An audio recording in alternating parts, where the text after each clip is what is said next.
not bad. That's not bad at all. That's much more space than I had before, so yeah, that looks pretty good. Okay. So the next thing that I need to do is I need to figure out how to create a circle inside of this. So what I'm going to do is I'm going to take both of these, I'm going to add them to the finished mesh layer, and I'm going to turn that layer off because I can't see what I'm doing. So then next thing I'm going to do is I'm going to freeze the transforms. That means that if you look over here, you can see the translate X, Y, and Z. These are all its location in space. So I want this to be 0. I want this to be where the model is supposed to be if it's at 0. I don't want this to be 9 units off. I want this to be 0. So what I do is I hit the freeze transforms button, which you will not have because this is a custom tool set. So now you can see all my transforms are 0, which is exactly what I want. So how do I want to go about making a gun barrel? Yeah, you don't really think about these things when you're playing games, do you? How do you actually make the gun barrel? So what I'm going to do is I'm going to rotate it. I'm going to rotate this negative 90 degrees. I'm going to go over here into, what am I, oh. I was hitting the spacebar to switch views while I had this selected. Minus 90, okay. So now, switch out of that so I'm not using, I'm not editing its transforms. Drag this over here, I'm going to put it right about there. So you can see I got the size wrong, but honestly I don't care that much because it wasn't to scale to begin with. So what I'm instead going to do is I'm going to make a... Ooh, I know what I can do. Okay, I'm going to create a polygon primitive. I'm going to make a cylinder. And it's going to be out in the world somewhere. It's going to be right there. What I'm going to do is I'm going to leave it solid because I don't think it matters. I'm going to go to my inputs.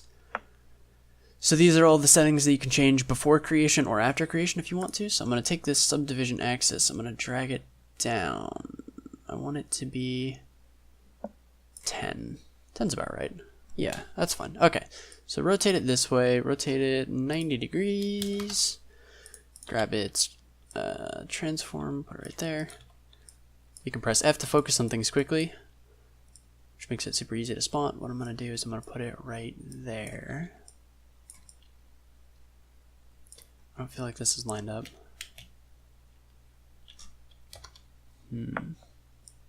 So I'm actually kind of cheating here. I'm using... Let's turn off the reference because I can't actually see my mesh. I'm using the move tool to actually align where the center of my object is. Which I've actually never done before, so this is kind of new to me. Shrink that back down. So I just want it to poke through this one side because what I'm going to do is something that I was taught that you should never do. But I don't care because it works really well for this kind of thing. So what I'm going to do is I'm going to select both of these meshes. I'm going to go up to mesh booleans difference. That is not what I wanted to do. Okay, so mesh booleans. It's not union. It's got to be difference. Okay, maybe I selected them in the wrong order. Mesh booleans difference. There we go. So you can see this really messed up my geometry. If I'm completely honest, I'm not sure how to fix that. Ooh, you know, I might know how to fix that, but it's going to be kind of complicated. So if I go into edge mode, let's undo all this, just for fun. Let's undo all this. So if I go into edge mode and I click here and then I double click here, it should have, it did not though. So I guess don't listen to me. My advice is awful. Okay, so I've just selected all of these edges. If I go into the modeling toolkit, it says that I have 15 edges connected. So what I can do is if I take this object, if I take this object, there we go. If I take this object, I go into the channel editor and I make it so that it has 15 sides. I can make it so that every side on this corresponds to a side on the triangle. So if I go to face mode, if I just delete that face, these two faces, that should work fine. And then if I go back into object mode, to switch to this object, I go to face mode, and I get rid of this, that's fine. So then if I switch to this object, go to edge mode, I just double click to select that entire ring. I'm going to move just that ring of edges out to here. I can't actually see what I'm doing, so I'm going to move to this view. I'm going to line these up. Perfect. Oh, not perfect. Perfect. Okay. So now I'm going to do something kind of tricky. I don't know if it's actually going to work because, again, I've never tried any of this before. So I'm going to roughly line those up. I'm going to go to edge mode. I'm going to, oh no, I can't do that because these aren't the same mesh. What I'm trying to do is take this edge right here and bridge it to one of these edges on this, but I can't do that because technically they're not the same mesh. So I have to go into object mode, select both of these objects. I have to go into mesh and then hit combine. So now both of these are the same mesh even though they're not connected. So now I can go into edge mode. And then I can select these two, I can go into my modeling toolkit, and I can do bridge. Look at that. Beautiful. Okay. So select these two, and then I can press G to redo last command. I'm just going to do that for all of these. This is actually working much better than I thought it would. It's a bit of a high poly expensive solution though, so I'm kind of worried about that. But worst case scenario, I can just do mesh reduce polygons later if I really need to. But for now, that is functional. So now what I'm going to do is I'm going to go to edge mode. I'm going to select these and I'm going to press my extrude button. That's not the extrude button. That's the extrude button. I'm going to drag these inward a bit. Okay, I'm going to press G to redo that extrusion and then I'm going to have these go inward. And I'm just going to drag these basically all the way to the back because at this point it looks like a gun barrel, right? You can't see in there, so. And that saves me from having to make some more polygons. All right, that I would say is pretty effective. Cool, and it looks really good if you ask me. Oh, so the problem with combining these meshes is that it reset the transforms to 0 even though it's in the wrong spot. So if I turn both of these layers back on, it's in the wrong spot. So we're going to have to fix that manually. Fortunately, I was using exact 90-degree angles this whole time. And then we're going to go into one of these orthographic views. We're going to drag this all the way back right there. And we're going to look at it in this mode just to see if it's good. It's not. It needs to go up as well. So let's switch into this view so that we can see what we're doing. And right about there should be perfect. Make sure that it's got enough of a gap. Perfect. Okay, so that's floating for right now. We'll have to fix that later, but I'm not sure how I want to do that for right this second. So, what's next? Well, the next thing that we could do is we could start thinking about this sort of thing. What exactly do we want this to be? Because we only have one view, we're going to have to sort of take some creative liberties with some of these sections. Oh, the other thing we should do is freeze the transforms on all of these so that they're all at 0. So let's have a bit of a think about this. What exactly should this be? So this feels like it should be an attachment rail. So what I'm thinking I might do is have this be sort of a rectangular prism sort of thing, where it's tapered inward at the top and then just have like an attachment rail kind of thing right there. And then we'll work on the site afterwards because the site shouldn't be too difficult, I don't think. I don't like the way this site is styled, so I'm going to change it a bit, but it shouldn't be too drastic. So yeah, let's try creating a prism right there and we'll see how it looks. So what I want is I want to create a polygon primitive cube. Yep, that's about right. So then what I want to do is I want these to be okay, hang on. I can't see what I'm doing right now. So turn off the finish mesh thing. Oh, and also add that to finish mesh because it's done. I can't see what I'm doing, so let's switch over to the orthographic view. Let's turn off X-ray. And let's make sure that we get the height right. So the height needs to be down just a touch.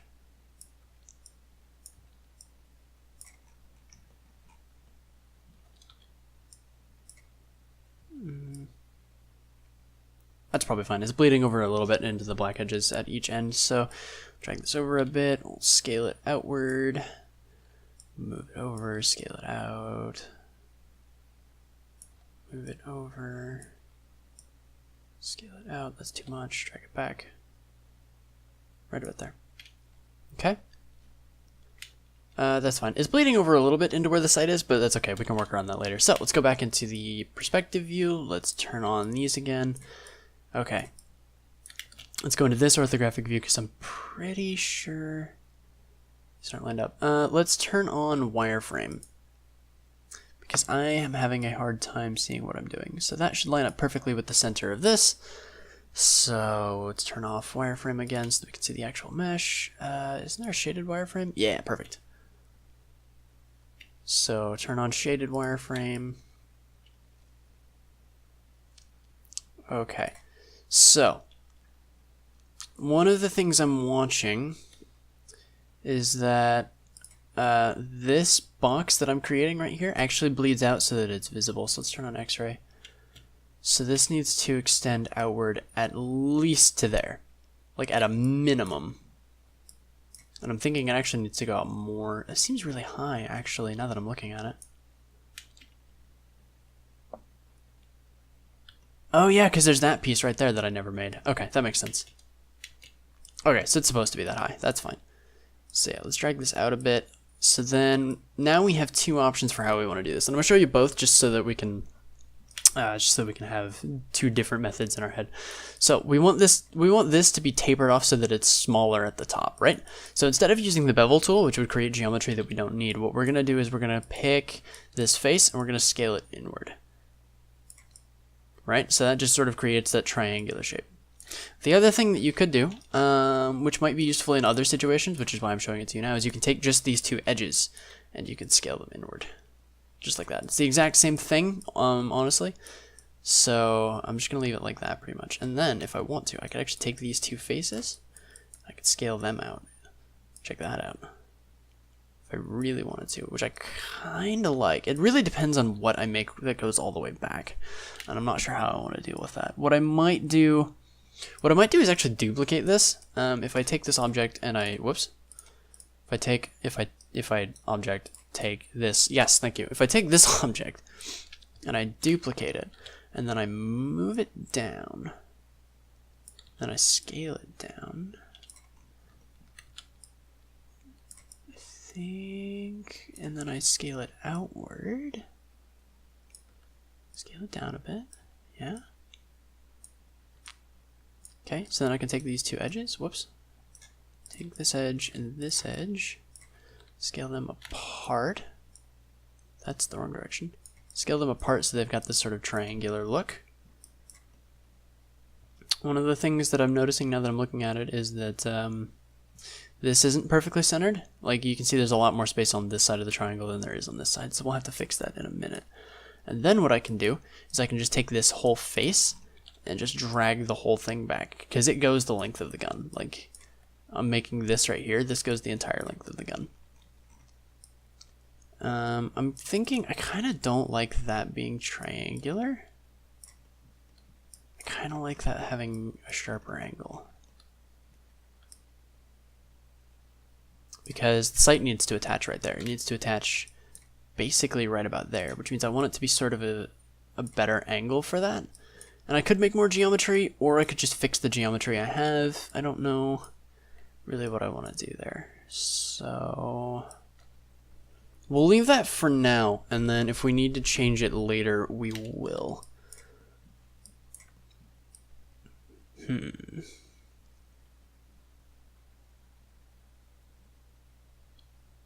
Yeah, that's fine. Okay, so let's go into just wireframe mode.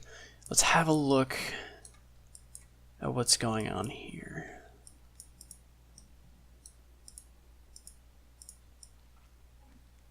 Because this isn't perfectly centered. I think it's the box. I think the box is the issue. So let's go into orthographic view. Let's switch over to just normal outline wireframe.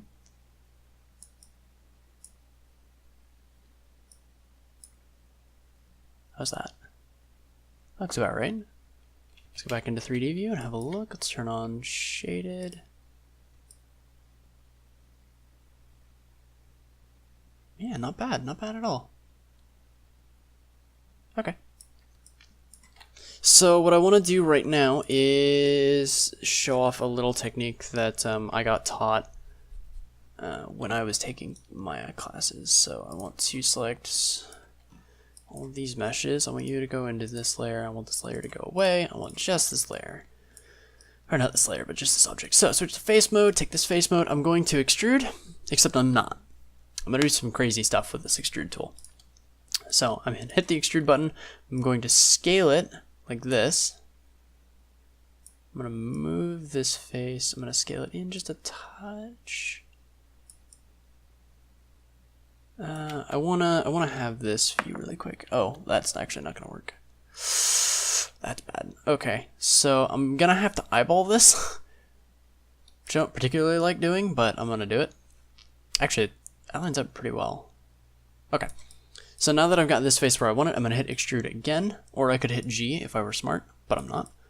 So now that I can actually see this side, how far up does this go? It goes to about there.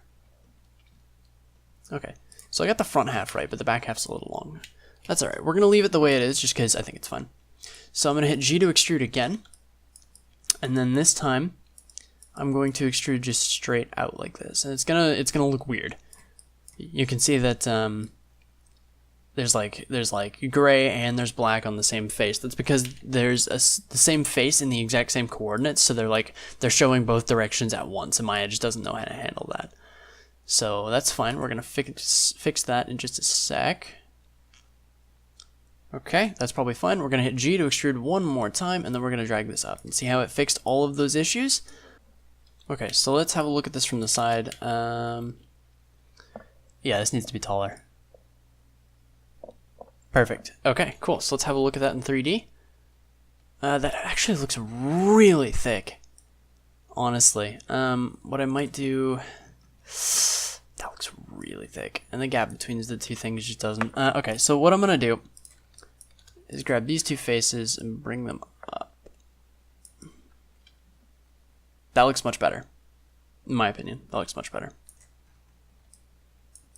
Yeah, one of the things that happens when you're modeling is at some point you kind of just throw out the reference because it's just not helpful anymore. What do these faces look like, by the way? Show me these faces. Because I think I might have some weird geometry in there that doesn't actually do anything, which would not be fun. Okay, let's drag this apart. Yeah, I do. Okay. How do I want to fix that? I know how I want to fix that. I want to take this and I want to move it inward. Because that exposes that face right there. Because that was hidden and it was sort of intersecting with the other thing. So, perfect. Okay, cool. So what happens if I drag this out like this? It does crazy things. Never mind, don't do that. Do this instead. Actually? No, I'd rather have it be flush. Okay. So it's going to have some weird geometry right there, but no one's going to see it, honestly. It might cause some issues with baking. But we'll deal with those if and when it becomes an issue. Okay, so that's that top piece done, I think. This is actually coming along not bad. Not bad at all. So.